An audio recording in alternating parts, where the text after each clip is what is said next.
It's one thing to talk in these. Oh, here it is. It's one thing to talk, but to talk with a mask on is even more different. It's fun. Yeah. Can you tell who's who? I mean, I'm going to answer everything for Becky. yes. Oh, this is good. Awesome. What's up, everybody? Welcome, welcome, welcome, welcome to the Philadelphia Jewish Film Festival. Welcome, Becky. Welcome, Erin. Erin is the producer on the film, executive producer. I was also the editor, and I shot the majority of the footage as well. She's also the co-star. I wore a lot of different hats.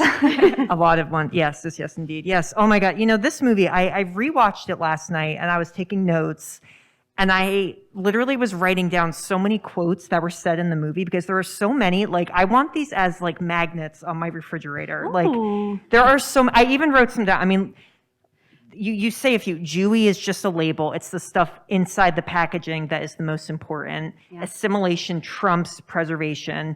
You can view, this I paraphrased because I didn't get the quote fast enough, but you can view halakhic law as kind of like annoying or, you know, too strict, but it can also be seen as a structure that creates discipline. And then I think one of my favorite ones is the one that your sister says where she's speaking in metaphor and she says that, you know, if you're Jewish, you can like emulsify if you're the oil in water in a relationship. Yeah.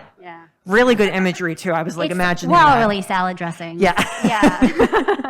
Yeah, definitely. So, I mean, you go on this amazing spiritual journey. Did you ever expect it to be so profound, like by the end? I had no idea what I was doing. I mean, I was sitting in my car when I came up with the idea. Zero. I mean, this was my first documentary. I was a sitcom writer, and I'd really just been acting and creating scripted pieces for the longest time. So when I came up with the idea, and then I called Erin and was like, "Hey, do you want to make a movie?" She was like, "Sure, let's go." And I think I look back on that now, and I'm really glad that I didn't know more, that I was willing to be really vulnerable, that I was willing to be present, that I didn't have too much sort of cynicism in the filmic journey to you know, weigh me down and not let me be free.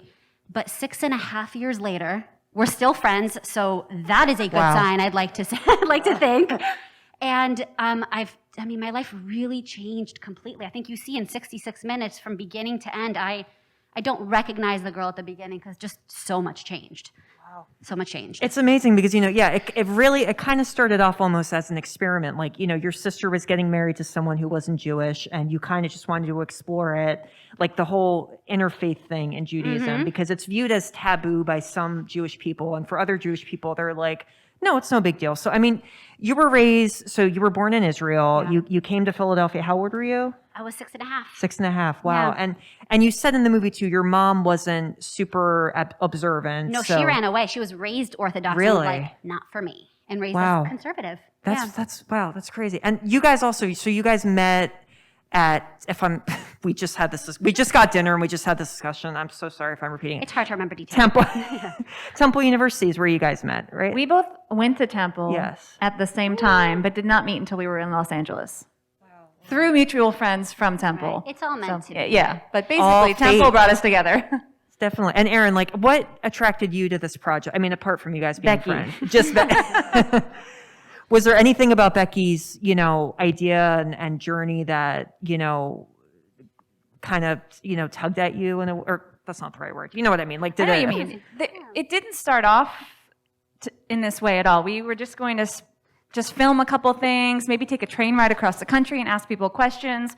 So it wasn't like Becky's like, hey, I want to do this big transformation project, let's do it. It was like, hey, let's start filming and see what happens. And that's kind of why it took 6.5 years to complete, because it evolved, it transformed so many different times, it just kept doing flips and circles until it landed into what it became. But it started because we had a friendship. I was a documentarian, I had made films before, I had a camera, and we wanted to make something, and it took off in a direction that neither of us expected. Wow. So it was just really unpredictable then. You guys kind of just were filming anything. And like, like the production of it all. I mean, because you guys got to go like everywhere. You went to Philly, to LA, to Israel, to Haifa, to Grenada in the Caribbean. Grenada, I know. If you've never been. This movie really made me just want to like hop on a plane again. and travel. I know I haven't traveled in like 2 years. So watching it, I was like, you know, no.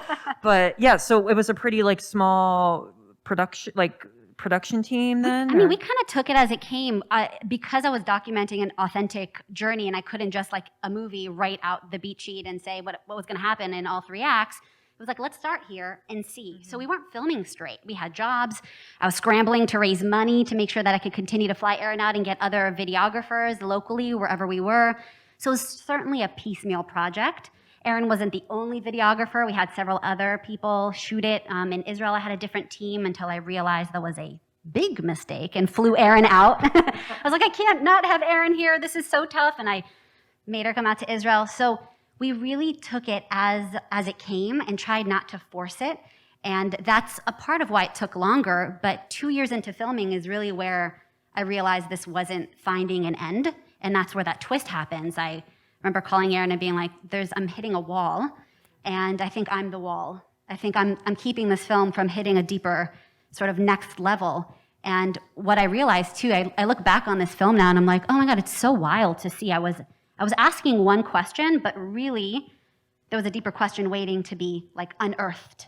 Yeah. And isn't that life? Like just walk in one direction and then boom, you just never know what's coming. I think that's the thing about this movie that is so appealing. I feel like anybody, religious or not, can relate to it because I feel like everybody has had that moment in their life. You can call it an existential crisis, you can call it a quarter life crisis or whatever, but we've all had that moment where we kind of go, something is just off. Like something, am I doing something right in life? Am I doing something wrong? What does this all mean? You know? And so I think that's why this movie is so special because, you know, it's like we feel these things, we just don't really document it, or we go on these journeys that, you know, we don't even know that we're doing exactly. Absolutely. Yeah. Absolutely. I keep saying that documentary filmmaking is really just a self-development journey disguised by this art of making a movie.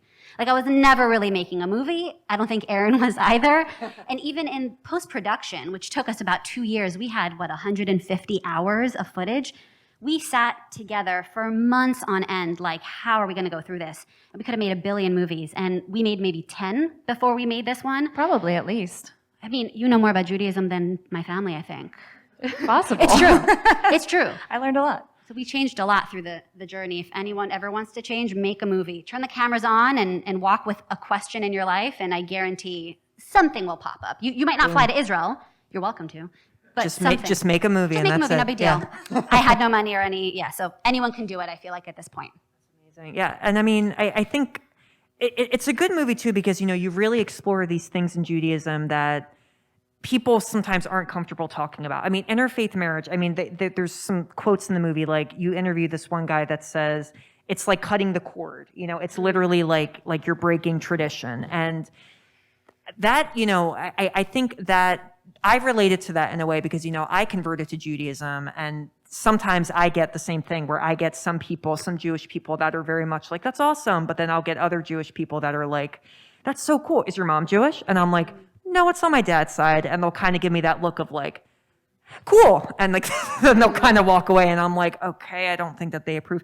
I think though, the thing is though, is that, you know, there's this diversity and there's this diversity of opinion in Judaism that is what makes it so beautiful. I mean, would you agree? Would you agree that that's kind of, because I don't know other religions that well, but do you think in Judaism that's something that kind of sets it apart and that it's okay to disagree, you know, about certain things? That's literally like how Torah is, like the Talmud. And if you see like a lot of Jewish text is essentially a bunch of Jewish, mostly men, but a bunch of Jewish thinkers debating, because you have to walk with stuff, you have to wrestle, you have to really like turn it over. That's how it's always been taught to us and to me. My mom is a Jewish educator and was like, you ask questions and you work with it. And I absolutely believe that. It's also, I loved learning that every Jew is a letter in the Torah. Mm-hmm. And so, yeah, like my letter's not your letter, or your letter. So it's like you have to find that letter and find your expression. And that's a personal journey, and no one can tell you what that looks like. Yeah, definitely. Yeah. I mean, would you say, like, to anyone who is, you know, having, let's say, an existential crisis, or someone who really does want to explore their Judaism more, would you say that's like number one on, I love it, the to-do list? The to-do list.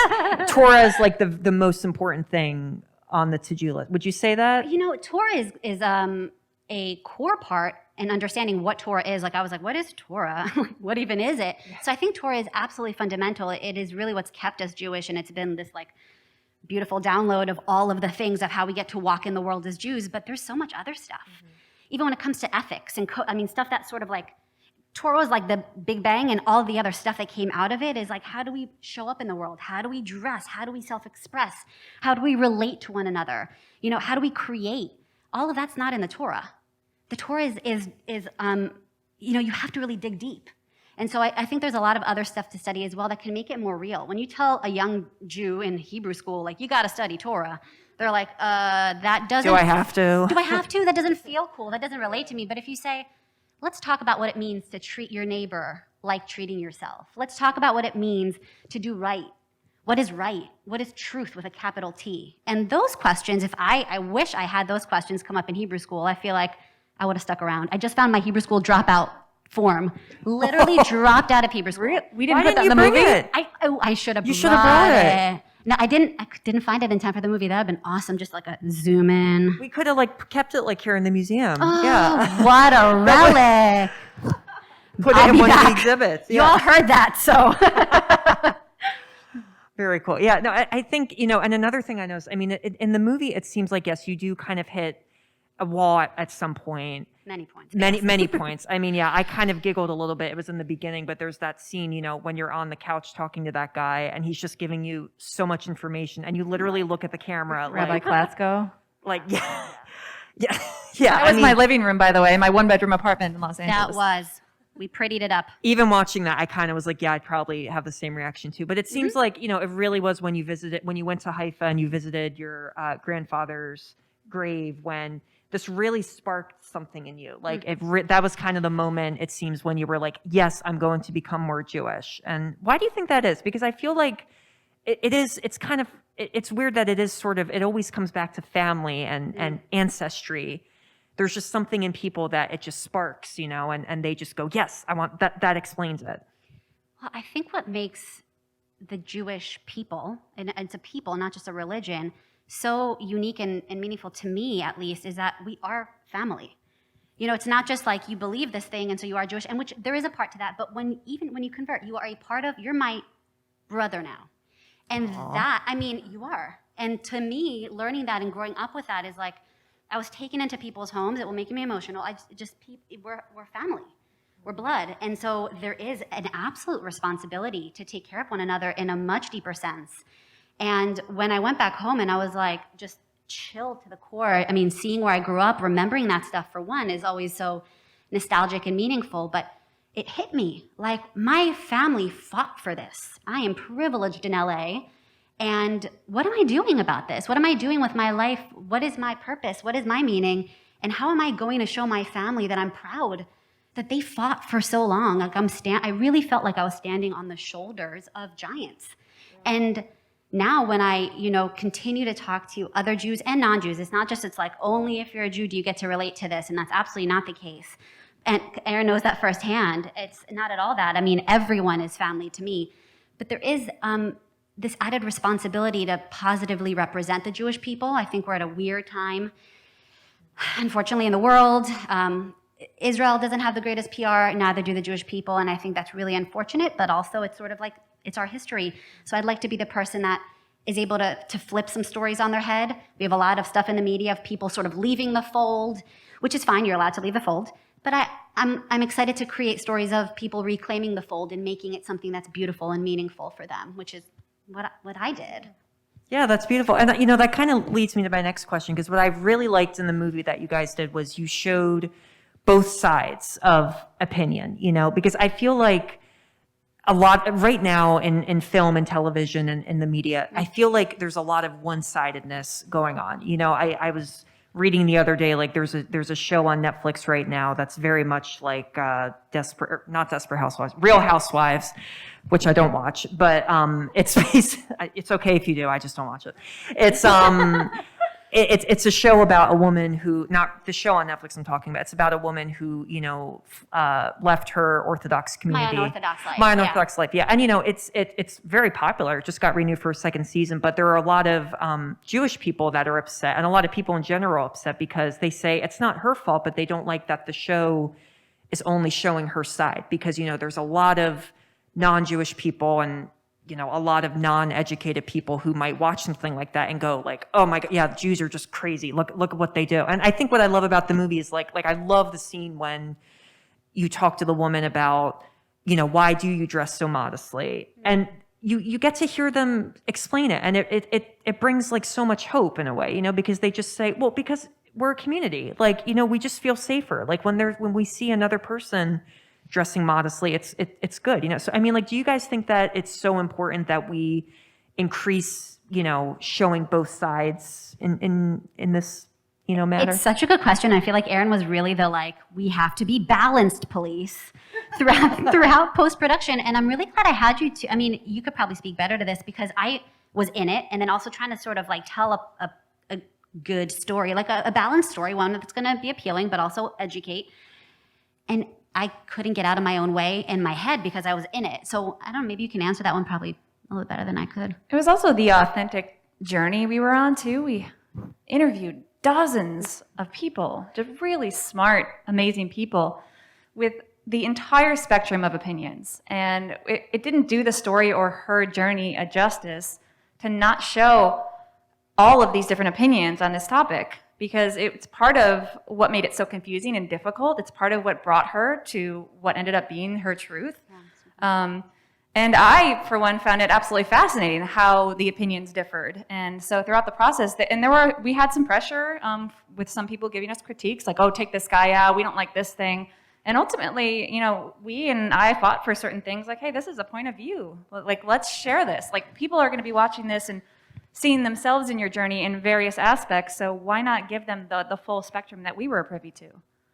Yeah, you couldn't have said it better. I mean, yeah, because it's like whether or not you agree with them or not, like there are things in Judaism, some things I'm kind of like, no, I don't really like that. Like, I don't really agree with that. But I think to me though, I'm willing to listen though. And I think that that's something that whether you're Jewish or not, you have to accept that, I mean, that's life too. It's life. Right? It's life. You're not going to love everything. And in seminary, not everyone was my rabbi. And that was my thing. It's like, not my rabbi. It's like, not my Torah. Because everyone has Torah, meaning there is Torah. And then there's a rabbi's specific Torah in the way that they give it over. And if you don't vibe, you don't vibe. It's like, exactly. I'm not your audience for that, and that's okay. Exactly. And I mean, I think also just what makes the movie so timely as well is you open with a quote from Genesis, "Go forth from your country and from your relatives and from your father's house to the land which I will show you." And I think that just sums it up perfectly, because it's like, yeah, in life, if we're ever down, you just have to travel. Like, in my opinion, obviously it's hard to do that right now with the pandemic, but even that is the best way to just find yourself. And I think that's what makes the movie, for everybody in a way. So I'm going to open it up to the audience. I just wanted to know that how has the movie been? I mean, has this been showing at a lot of festivals? And what do you guys have next? Are you guys working on anything? So it has been a Jewish festival baby darling, and which has been really nice to be received in that way. We also not just at the Jewish Film Festival. So again, lots of festivals. That's been really exciting. We're going to see where it wants to live. I've been doing workshops. I've been screening at different places. I've had people reach out to me to say, could you sort of share this with a group of parents who are dealing with interfaith in their community and moderate a dialogue? So we're using it as a conversation starter and to create community and dialogue around it and see where it wants to go. Maybe it lives digitally somewhere, or we continue to sort of create experiences around it. We're walking with that question still. While there are various other film festivals to come, all of them are listed on our site. A little plug. But yeah, that's kind of what's on the table for now, is seeing this baby through. And Erin has her own production company that she can speak to, and my husband, Nathan, who you saw at the end, and I have our own production company too, and we're developing original scripted stuff, some non-scripted stuff. And thank goodness, from the beginning of creating this documentary, the Jewish world has reached out and said, you guys are making some cool Jewish media, can you do this for us? And so we've created a lot of content for Jewish organizations, we just wrapped up a 10-part series for an organization formerly called Jerusalem U, called now Open Door Media, and that was really exciting. So yeah, lots of fun stuff. Always open to developing more. Wow. I also forgot to say Mazel Tov, of course. I know. I had that all planned because it ends on a wedding, and then One year later. Now it's almost 2 years later, or 3 years later. Yeah. Happy belated Mazel Tov. Yeah. Does anybody have any questions? We don't have mics, so you're just going to have to talk loudly. Anything else? Yes, sir? First of all, I love the Thank you. And I love the name of your company, Go to Hell. That was You get it, right? Okay, just in case. I heard the word intermarriage and messy, and I'll tell you a quick story to show the epitome of that. I was working with a real estate agent at one point for a few months, and he knew I was a Jewish educator, and he came to me one day and he said, listen, he said, I have to ask you some advice. My wife and I'm Jewish, my wife is Catholic, and we made an agreement that if we have a son, he'd be raised Catholic, and if we have a daughter, she'd be raised Jewish. So we had a son, and we raised him Catholic, and then we had a daughter, and my wife reneged on the deal. And I need your advice. I said, my advice is that was a stupid. Right, I don't know what to tell you now, sir. Yeah. Too late. Should have said I'm not a marriage counselor, but that's a wild story. I'm glad no one's come to us with anything like that. That's a good American Birthright too. one. Oh, good, yes. We become marriage counselors. Yes. All right. Marriage counseling, anyone? Very good. Anybody else have any questions? Yeah? Hi, Neil. How does it feel to screen it close? I guess you're not home now, but in Philadelphia where you grew up. I love that you asked that. I've been trying to remind myself of just how meaningful this is. This is our first in-person full screening of the film, so you are thank you. You're a very special bunch to us, truly. I mean that. To have you here is really, really meaningful. And Philly, where we're from, and all of it is just so momentous. We drove across the country from LA in an RV with our 1-year-old and have been hanging around for the last couple months. And so we've stayed longer so that we could be here. So this is a lot, I think, in so many ways, driving around the streets and being like, wow, as a Temple student, I was like, oh, I'd love to make a movie and be able to screen it in my city. Like it's huge. It's huge. And yes, it stinks that we're in masks. And yes, there's many things that aren't ideal, but you know what? I think that's also the perfect part about it, is we're going to have these memories. And just couldn't be more grateful. Perfect. Anybody else? We'll be hanging around too, by the way. Yep. Thank you first of all for coming and joining the movie. It's really amazing. Since making the movie, what has been the most surprising thing that you've had in your experience and your growth? Oh, God, I mean, it's such a fluid journey for me. So I thought I'd arrive at things, and the most important thing for me in the movie was that I at least got to a solid foundational core with myself, so that I could attract. And for me, it was like attracting a partner. Because dating in your 20s in LA, at least in my experience, was basically bumping into things. I was like, oh, cool. I just wasn't intentional. And so when I came back a few months after, I met Nathan. And that was really, I think, the biggest change for me. It was the most incredible sort of recognition, like the universe winked. God goes, I told you, if you kind of get your stuff together, the universe aligns. And as soon as I had a conversation with him and was like, look, I'm not wasting time, sir. Here is my Megillah of things, right? And I rolled it open, and I was like, this is who I am. This is what I want. And I'm fluid on some things. This I'm not so sure. And he was like, this is great. Yeah. And we just kind of matched our lists, and they matched, and it was awesome. And I never had that experience. And that was the coolest thing, that it wasn't like I'd done all that work, and now I was this, chick on the other side trying to figure it out. It was like, wow, I was really validated that all of that was worth it. And doesn't come without its challenges. And I think we're constantly growing, and there are things that come into question, Covering my hair, what does that look like for me now that I'm married? Modesty, what does that look like for me? How do I want to be modest in action and dress? And a lot of things. But that's the fun journey of life, is the to-do list got checked off filmically for a bit, but it's still sort of a walk. I'm still walking with all of it. And the Shehekianu prayer, do you still say that every time? Oh my God, do you know that I think about that? I'm like, shoot, I missed it. I do too. Because it's such a fun blessing to say, isn't it? You don't think that you can do it on dress. You say it on a piece of fruit during Rosh Hashanah. That was so cool. Thank you for that reminder. We should all say Shehekianu. We should just all say it before every screening. If you guys don't know the Shehekianu blessing, it's just we'll such be teaching a it at Positano after. Yes, we will. Anybody else have any questions? Yes?